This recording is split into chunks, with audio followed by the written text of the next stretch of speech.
इस वीडियो में मैं आपसे बात करूंगा drugs for inflammatory bowel disease. Inflammatory bowel disease मतलब हमारी इंटेस्टाइन का inflammation. It mainly includes Crohn's disease and ulcerative colitis. So जो हमारी आईबीडी होती है वो मेनली टू टाइप्स की होती है, Crohn's disease and ulcerative colitis. IBD is characterised by diarrhoea, bleeding, abdominal discomfort, anaemia and weight loss. So ये सारे सिम्टम्स हमें देखने के लिए मिलेंगे in patient suffering from IBD. अब कॉमनली यूज ड्रग्स हम कौन सी करते हैं? फर्स्ट ग्रुप ऑफ ड्रग है amino salicylates, that is 5 amino salicylic acid agents, 5 ASA agents.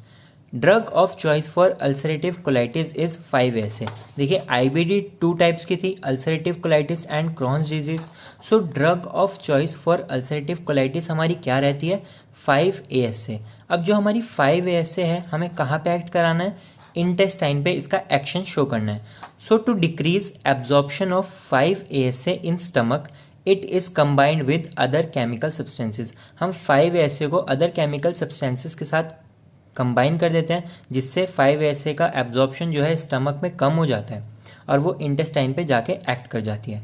So amino salicylates के एग्जाम्पल है sulfasalazine, that is 5 ASA plus सल्फापाइरिडिन।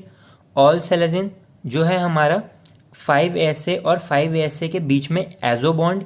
मीसेलाजिन that is acid resistant 5 ASA and balsalazide. देखिए नाम ध्यान रखिएगा, this is salazide not salazine. Balsalazide is 5 ASA plus amino benzoyl beta alanine. तो अब हम पढ़ेंगे अमाइनो सैलिसाइलेट्स का मैकेनिज्म ऑफ एक्शन। सो जो हमारी सल्फासेलेजिन होती है, ऑल सेलेजिन होती है एंड बैलसलाजाइड होती है, वो किस में मेटाबोलाइज होती है? Mesalazine, that is acid resistant 5 ASA। अब जो हमारा 5 अमाइनो सैलिसिलिक एसिड होता है वो क्या करता है? Inhibit production of inflammatory mediators. तो वो किसका प्रोडक्शन को इनहिबिट कर देता है? जो हमारे इन्फ्लामेटरी मीडिएटर्स होते हैं जिससे हमारा इन्फ्लामेशन हो रहा है, that is interleukin 1, tumour necrosis factor alpha and leukotrienes. और इन सब के प्रोडक्शन को इनहिबिट कर देता है जिससे कि हमारा बेनिफिशियल इफेक्ट मिल जाता है इन्फ्लामेटरी बाउल डिजीज में। So amino salicylates are drug of choice in ulcerative colitis. Next group of drug है glucocorticoids, drug of choice in Crohn's disease. देखिए drug of choice in ulcerative colitis थी हमारी amino salicylates and drug of choice in Crohn's disease है हमारी glucocorticoids, that is steroids. और इसके example है प्रेडनिसोलॉन, methyl प्रेडनिसोलॉन, hydrocortisone and ब्यूडेसोनाइड। अब थर्ड ग्रुप ऑफ ड्रग जो हम यूज करते हैं दैट इज TNF ब्लॉकर्स।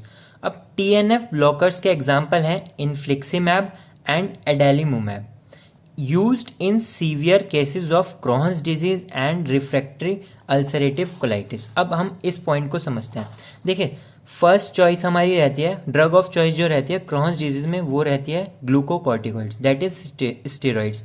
अगर क्रॉन्स डिजीज स्टेरॉइड्स से ठीक नहीं होती है तो हम क्या यूज़ करते हैं? हमारे TNF ब्लॉकर्स का यूज़ करते हैं। रिफ्रैक्टरी अल्सरेटिव कोलाइटिस, अब ये रिफ्रैक्टरी अल्सरेटिव कोलाइटिस है क्या? अल्सरेटिव कोलाइटिस में जो हमारी ड्रग ऑफ चॉइस रहती है वो है amino salicylates.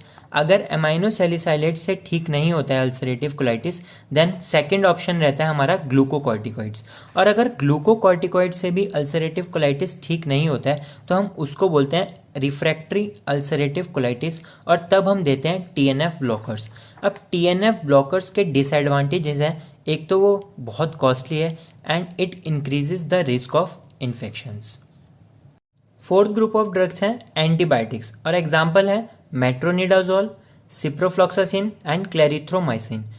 These are use as adjunct. Adjunct मतलब क्या होता है? Those drug that increase efficacy और safety of primary treatment.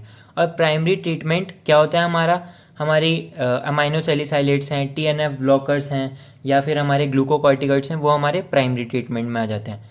Use add adjunct in patient of Crohn's disease. Last group of drug जो हम यूज करते हैं वो है इम्यूनोसप्रेसेंट्स। एग्जाम्पल है azathioprine, methotrexate and cyclosporin, used in patient with steroid dependent और steroid unresponsive IBD. So this is all about drugs for inflammatory bowel disease. दोस्तों अगर आपको ये वीडियो पसंद आए तो प्लीज़ इसको ज़्यादा से ज़्यादा शेयर कीजिए और चैनल को सब्सक्राइब कीजिए, और इसके नोट्स के लिए आप इसका स्क्रीनशॉट ले सकते हैं।